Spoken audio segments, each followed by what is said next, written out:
नमस्कार दोस्तों, कैसे हैं आप लोग। आई होप आप सभी लोग अच्छे होंगे और अपनी पढ़ाई अच्छे से कर रहे होंगे। दोस्तों, हम लोग की जो श्रृंखला चल रही है वो चल रही है यूपी टेट, सी टेट और एस टेट के लिए जो मैथ का फाउंडेशन बैच हम लेकर आए हैं वो चल रहा है। उसमें हम लोग का श्रृंखला है जो है वो चल रहा है नंबर सिस्टम। क्या चल रहा है बाबू? नंबर सिस्टम चल रहा है। और नंबर सिस्टम में आज हम लोग देखेंगे कि अभाज्य गुणनखंड पर आधारित प्रश्न, यानी अभाज्य गुणनखंड पर भी जितना टाइप बनता है, जो बनता है वो सारा क्वेश्चन आज हम लोग सॉल्व करने वाले हैं। और गारंटी मैं देता हूं कि आप लोग चुटकियों में इस सवाल को कर ले जाएंगे और 0 से 0 सेकंड में बना ले जाएंगे। दोस्तों, बस थोड़ा सा धैर्य रखिएगा। और वीडियो पर आ गए हैं तो वीडियो को स्किप मत कीजिएगा।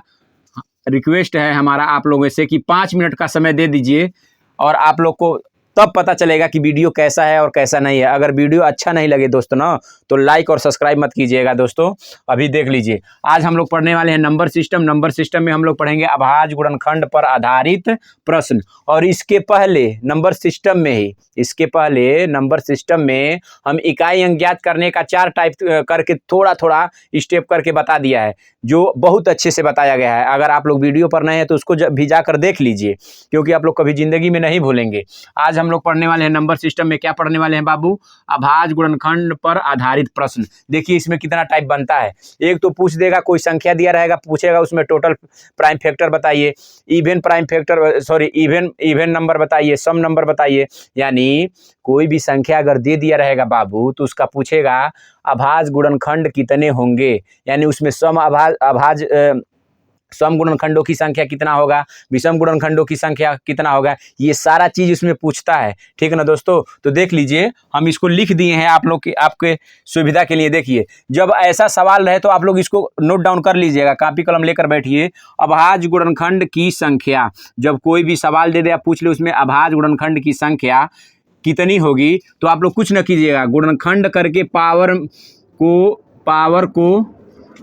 गुणनखंड करके पावर को क्या कर देना है, जोड़ देना है। सिर्फ जब अभाज्य गुणनखंड, सॉरी दोस्तों, जहाज जा रहा है, अगर आवाज़ आएगी तो उसके लिए सॉरी।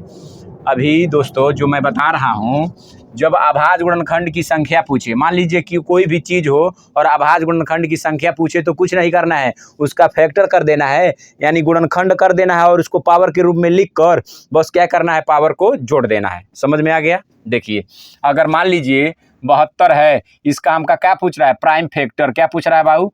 प्राइम फैक्टर पूछ रहा है। कुछ नहीं करना है, इसको तोड़ देना है, इसको तोड़ देना है। देखिए, इसको तोड़ेंगे तो 2 से तोड़िएगा तो कितना हो जाएगा, 36, 2 से 18, 2 से 9, फिर 3 से 3, फिर 3 से 3। अब इसको लिख लीजिएगा, 2 के पावर 3 गुणे 3 के पावर 2, बस हो गया। तो इसमें अगर पूछ लिया क्या, सिर्फ प्राइम फैक्टर ना बाबू, तो घात को खाली जोड़ दीजिए, तो टोटल कितना हो जाएगा, 5। बस यही आंसर है हमारा। ठीक ना? अभी मैं बता रहा हूँ, अभी समझा रहा हूँ ना। अभी उसके बाद दूसरा अगर पूछेगा, देखिए, अगर दूसरा पूछेगा बाबू, बोलिए, अगर दूसरा पूछेगा, सबसे पहले आप लोग इसको लिख लीजिएगा, कुल गुणनखंडों की संख्या। इसमें अभाज्य का नाम नहीं लिया है, इसमें सिर्फ लिया है कि कुल गुणनखंडों की संख्या जब ज्ञात करेंगे तो देखिए, गुणनखंड करके पावर में 1 जोड़कर गुणा कर देना है। इसका मतलब क्या हो गया, सबसे पहले उस संख्या का गुणनखंड करना है, उसको पावर के रूप में लिख देना है और उसमें 1 जोड़कर गुणा कर देना है, खेला खत्म, बस। तीसरा देखिए, पूछेगा इसमें सम गुणनखंडों की संख्या बताइए। तो सम गुणनखंडों की संख्या ज्ञात करने के लिए पहले हम कुल गुणनखंडों की संख्या निकाल लेंगे। और कुल गुणनखंडों की संख्या कैसे निकालेंगे? कुल गुणनखंडों की संख्या उसको प्राइम फैक्टर करके पावर के रूप में लिख कर आप पावर में 1 जोड़कर सबका मल्टीप्लाई कर देंगे तो कुल गुणनखंडों की संख्या आ जाएगा। और जब हम सम गुणनखंडों की संख्या निकालेंगे, क्या निकालेंगे बाबू? सम गुणनखंडों की संख्या निकालेंगे। तो सम गुणनखंडों की संख्या निकालने का एक तरीका है, नियम है, कुल गुणनखंडों की संख्या निकाल लीजिए और इसमें विषम गुणनखंडों की संख्या को क्या कर दीजिए, घटा दीजिए। विषम गुणनखंडों की संख्या को घटा दीजिए। अब आप बोलेंगे सर जी विषम गुणनखंड की संख्या तब कैसे निकालेंगे? देख लीजिए, अगर विषम गुणनखंड की संख्या आप निकालेंगे तो विषम गुणनखंड की संख्या निकालने के लिए सम गुणनखंडों को सीधा काट दीजिए, मानो क्रॉस कर दीजिए, एकदम भूल जाइए, फैक्टर करिए, सम और विषम उसमें आएगा तो सम को काट देना है और जो विषम रहेगा उसके पावर में 1 के गुणा करके लिख देना है। ये हमारा क्या पता चल जाएगा, विषम गुणनखंडों की संख्या। हम आशा करते हैं कि ये सारा चीज़ आप लोग लिख लिए होंगे, ठीक ना। देख लीजिए, अभाज्य गुणनखंडों की संख्या पूछे तो कुछ ना करना है बाबू, बोलो, कुछ ना करना है, गुणनखंड करके पावर को जोड़ देना है। क्या करना है बाबू, गुणनखंड करके पावर को जोड़ देना है। जब पूछे कुल गुणनखंडों की संख्या, जब पूछे कुल गुणनखंडों की संख्या तो गुणनखंडों की संख्या करके पावर के रूप में लिख के पावर में एक जोड़ के आपस में क्या कर देना है, मल्टीप्लाई कर देना है, बस कुल गुणनखंडों की संख्या आ गया।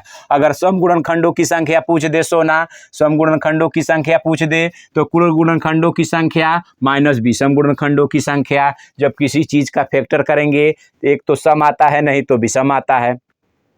तो कुल गुणनखंडों की संख्या निकाल के विषम गुणनखंड को क्या कर दीजिएगा, घटा दीजिए, तब न सम गुणनखंड आएगा हो। बोलिए, इसी प्रकार है चौथा, विषम गुणनखंडों की संख्या जब निकालेंगे बाबू, विषम गुणनखंडों की संख्या, तो इसमें सम गुणनखंड को क्या कर देना है, काट देना है, सिर्फ विषम वाले का मान बताना है। समझ में आ गया ना। इस पर मैं जगह थोड़ा अभाव कम था इसलिए 2 ही क्वेश्चन लिया हूं, अभी और बता दे रहा हूं। देख लीजिए, अगर पूछ ले 72 में कितने अभाज्य गुणनखंड होंगे, कुछ न करना है, 72 का पूछ रहा है ना बाबू, 72 का कितने अभाज्य गुणनखंड होंगे, तो अभाज्य गुणनखंड तो सबको करने आता है, सबको करने आता है। देखिए, ये हो गया 36, ये हो गया 18, ये हो गया 9, ये हो गया 3, ये हो गया 1।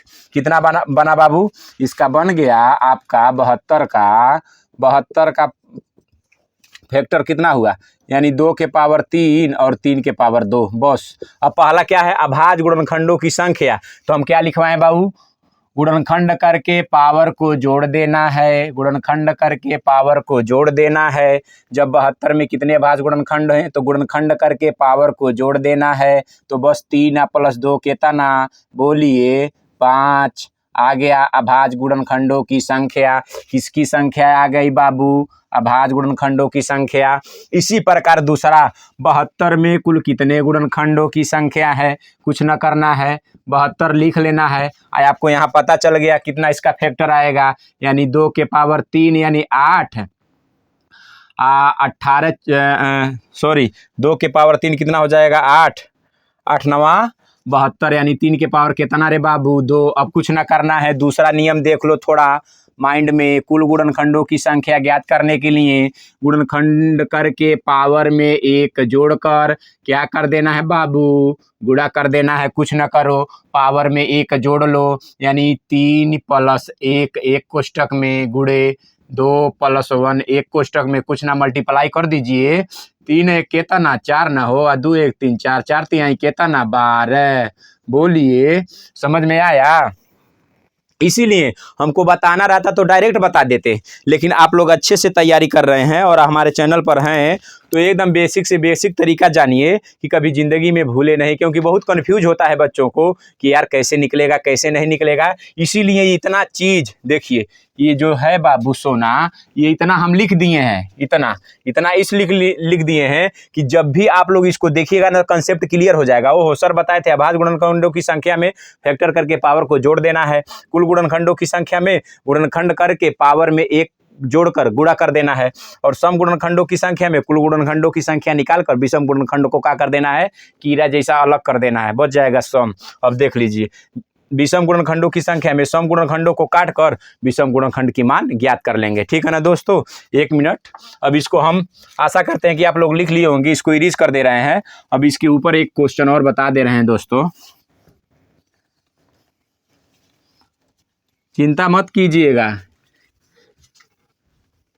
पढ़कर यहाँ से कोई भी बुक उठा लीजिए, उसमें बनाइएगा क्वेश्चन, एक भी बाव नहीं जाएगा।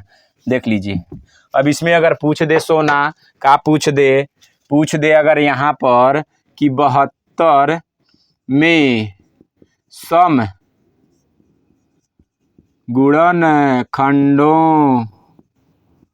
गुणनखंडों की संख्या क्या होगी, ऐसा पेपर में आता है ना, आता है।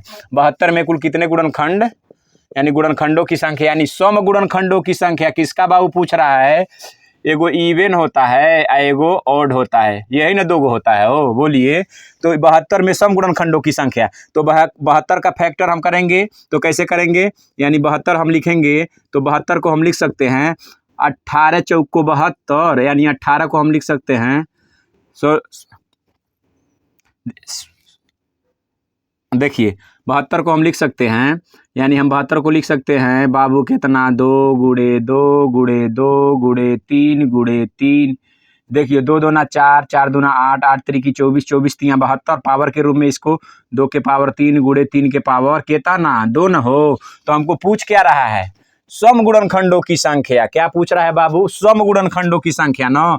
तो जब सम गुणनखंडों की संख्या पूछे, सम गुणनखंडों की संख्या क्या पूछे बाबू, सम गुणनखंडों की संख्या पूछे ना तो कुछ ना करिए, टोटल गुणनखंड पता कर लीजिए। तो टोटल पता करने से पहले क्या बताए थे अभी, 3 में 1 जोड़कर 2 में 1 जोड़कर गुणा कर देना है। तो 3 में 1 जोड़ेंगे, सॉरी 3 में 1 जोड़ेंगे कितना 4, और 2 में 1 जोड़ेंगे कितना हो जाएगा 12। कितना हो जाएगा बाबू 12 ना हो। तो बोलिए 12 कुल गुणनखंडों की संख्या माइनस विषम गुणनखंडों की संख्या, इसमें विषम है ना हो, बोलिए 3 विषम है ना हो। तो 3 को यानी 2 के पावर कितना हो जाएगा, सुनिए यहाँ, हाँ यहीं पर बता दे रहे हैं, 12 माइनस विषम गुणनखंडों की संख्या, 2 में 1 जोड़ दीजिए, 2 1 कितना हो गया 3, कितना हो गया सोना 9, कितना हो गया 9। बस यही हमारा क्या हो गया आंसर। यानी 72 में सम गुणनखंडों की संख्या कितनी है,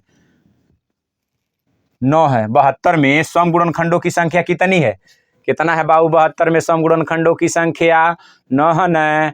कैसे, इसका रूल अभी इसके पहले हम लिखवाए हैं। जब सम गुणनखंडों की संख्या पूछे तो प्यार से कुछ ना करना है, टोटल गुणनखंड निकाल देना है, total factor minus odd number को हम क्या करेंगे, घटा देंगे। बस यही मेरा सम गुणनखंडों की संख्या होता है दोस्तों।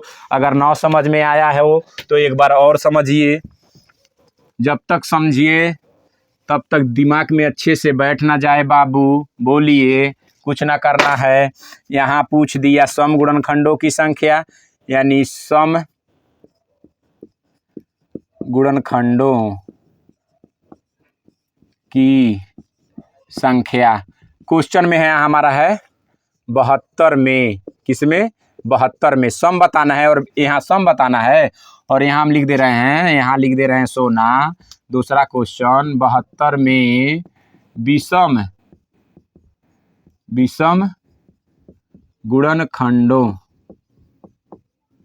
की संख्या क्या होगी। देखिए कुछ ना करना है, सम न पूछ रहा है हो, तो इसका फैक्टर करेंगे तो क्या होगा 72 का, देख लीजिए 2 से 36, 2 से 18, 2 से 9, 3 से 3, 3 से 1, जिसको नहीं आ रहा होगा हम कर दिए। अब देखिए 72 को हम लिख सकते हैं 2 के पावर 3 गुणे 3 के पावर 2, आ गया ना। अब कुल गुणनखंडों का संख्या हम लोग निकालने, तो कुल गुणनखंड की संख्या कैसे निकालेंगे, 3 में 1 जोड़कर, यानी 3 + 1 गुणे 2 + 1, बस गुणा कर दीजिए, कितना आ गया 12। अब 12 जब आ गया रे बाबू, 12 आ गया तो सम का कैसे बताएंगे, सम गुणनखंडों की संख्या कुछ ना करना है, टोटल गुणनखंडों की संख्या माइनस विषम गुणनखंडों की संख्या, तो विषम है ना हो, 3 ही ना विषम है, तो इसका पावर में 1 जोड़ कर लिख देंगे, 2 1 कितना होगा 3, तो कितना हो जाएगा 9। यही मेरा क्या हो गया सम गुणनखंडों की संख्या हो गया ना बाबू। इसका देखिए 72 का डायरेक्ट हम लिख दे रहे हैं, 72 को जब हम लिखेंगे तो 2 के पावर 3 गुणे 3 की पावर 2। अब विषम गुणनखंडों की संख्या पूछ रहा है सोना, जब ऐसा नंबर आ जाए और विषम गुणनखंडों की संख्या पूछे तो कुछ ना करना है, सम को काट देना है, सम को क्या करना है काट देना है, और जो विषम है उसी के पावर में 1 जोड़कर लिख देना है, 2 + 1 कितना, बोलिए 3, कितना 3, बस आंसर बस आ गया। अब देख लीजिए यहाँ हम कितना टाइप बताए हैं, 4 क्वेश्चन बताए हैं, और चारों क्वेश्चन अगर आप लोग थोड़ा सा ध्यान देकर समझेंगे तो कभी जिंदगी में नहीं भूलेंगे। और एक बार मैं दोबारा बता दे रहा हूँ दोस्तों, देखिए जब भी संख्या पूछे कि अभाज्य गुणनखंडों की संख्या, तो सबसे पहले क्या कीजिए, उसका फैक्टर कीजिए, और पावर में 1 जोड़कर जोड़ दीजिए, समझ रहे हैं ना। 1 मिनट और देखिए, सबसे पहले क्या करना है, अगर अभाज्य गुणनखंडों का संख्या पूछे तो कुछ नहीं करना है, फैक्टर करके पावर के रूप में लिख कर पावर को आपस में जोड़ देना है। समझ में आ गया? समझ में आ गया ना। अब उसके बाद दूसरा क्या करना है, अगर गुणनखंडों की संख्या यानी कुल गुणनखंडों की संख्या पूछे तो कुछ नहीं करना है, जो पहले कर रहे हैं फैक्टर करके पावर के रूप में लिख कर अब उसमें पावर में एक जोड़ कर आपस में मल्टीप्लाई यानी आपस में क्या कर देना है, भिड़ा देना है बाबू। ओके दोस्तों, तो ये सारा नियम हम बताए हैं। तो आज के लिए इतना ही और मिलते हैं दोस्तों अगले वीडियो में। ओके दोस्तों, नमस्कार, बाय बाय।